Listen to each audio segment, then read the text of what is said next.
नमस्कार साथियों, कुछ बात करें यूट्यूब चैनल पर एक बार फिर आपका बहुत बहुत स्वागत है। आज हम महान ऋषि वाल्मीकि जी के संबंध में चर्चा करेंगे। जैसा कि उनके बारे में ये धारणा है हम सभी लोगों के बीच में कि वे शूद्र जात वर्ण से संबंध रखते थे। तो वस्तुतः वो किस वर्ण से संबंध रखते थे यह हम आज जानने की कोशिश करेंगे। वाल्मीकिकृत रामायण से भी कुछ उदाहरण लेंगे और तुलसीकृत रामचरितमानस से भी कुछ उदाहरण लेंगे। विद्वान व्यक्ति किसी भी वर्ण से संबंध रख सकता है, इसमें कोई आपत्ति की बात नहीं, लेकिन जब हम सत्य जानने की एक जिज्ञासा होती है, उस जिज्ञासा का समाधान हम लोग आपस में करेंगे। तो वनवास मिलने के बाद श्री रामचंद्र जी लक्ष्मण जी के साथ में और माता सीता जी के साथ में जब वन में भटक रहे थे तो वे वाल्मीकि जी के आश्रम में पहुंच गए। इस बात को तुलसीकृत रामचरितमानस के अयोध्या कांड में 123वें दोहे के बाद जो तीसरी चौपाई आती है उसमें इस बात का वर्णन मिलता है कि देखत बन सर शैल सुहाए वाल्मीकि आश्रम प्रभु आए। यानी कि सुंदर जो वन और पर्वत वगैरह देखते हुए वाल्मीकि के आश्रम में श्री रामचंद्र जी लक्ष्मण जी के साथ में और माता सीता जी के साथ में पहुंच गए।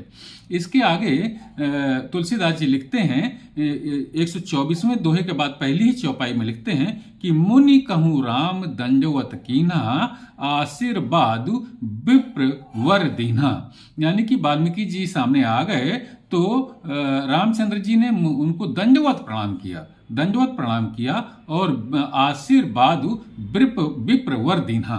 यानी इसके बाद में वाल्मीकि जी ने रामचंद्र जी को आशीर्वाद दिया। यहाँ पर तुलसीदास जी वाल्मीकि जी के लिए विप्रवर शब्द का इस्तेमाल करते हैं, विप्रवर शब्द का प्रयोग करते हैं। यानी हम सब जानते हैं कि ब्राह्मण वर्ग के लोगों के लिए विप्र शब्द का इस्तेमाल किया जाता है और तुलसीदास जी वाल्मीकि जी के लिए लिखते हैं विप्रवर, यानी कि विप्रों में जो श्रेष्ठ हों उनके लिए वे हैं वाल्मीकि जी।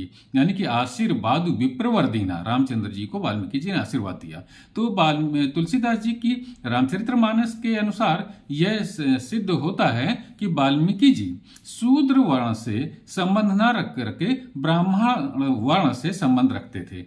यानी कि यहाँ पर एक बात थोड़ा सा जरूर ध्यान देने की है कि वर्ण में और जाति में अंतर होता है। इस बात पर हम लोग चर्चा फिर कभी करेंगे। तो रामचरितमानस के अनुसार हमने देखा कि वाल्मीकि जी शूद्र वर्ण से संबंध न रख करके ब्राह्मण वर्ण से संबंध रखते थे। अब वाल्मीकिकृत जो रामायण है, जो वाल्मीकि जी ने स्वयं लिखी है, उससे अगर हम उदाहरण लें तो वाल्मीकि रामायण के उत्तरकांड के 94वें सर्ग का इसके पहले हम लोग 96वें सर्ग को देखेंगे। उत्तरकांड के 96वें सर्ग का 19वां श्लोक जो है उसमें वाल्मीकि जी स्वयं रामचंद्र जी से कहते हैं कि रघुकुल नंदन, मैं प्रचेता का 10वां पुत्र हूं।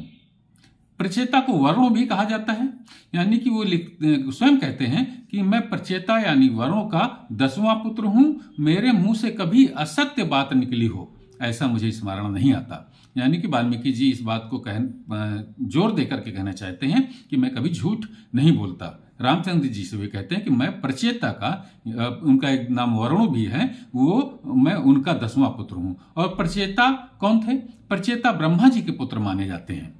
तो अब यहां पर भी देखिए कि ब्रह्मा जी के पुत्र प्रचेता और प्रचेता के 10वें पुत्र वाल्मीकि जी हुए, ये स्वयं ही वाल्मीकि जी कह रहे हैं। फिर इसी तरीके से वाल्मीकिकृत रामायण के उत्तरकांड के ही 94वें सर्ग में भी हम लोग देखें कि उसके 17वें श्लोक में लिखा हुआ है कि इस तरीके से बहुत कुछ आदेश देकर के वरुण के पुत्र परम उदार महामुनि वाल्मीकि जी चुप हो गए।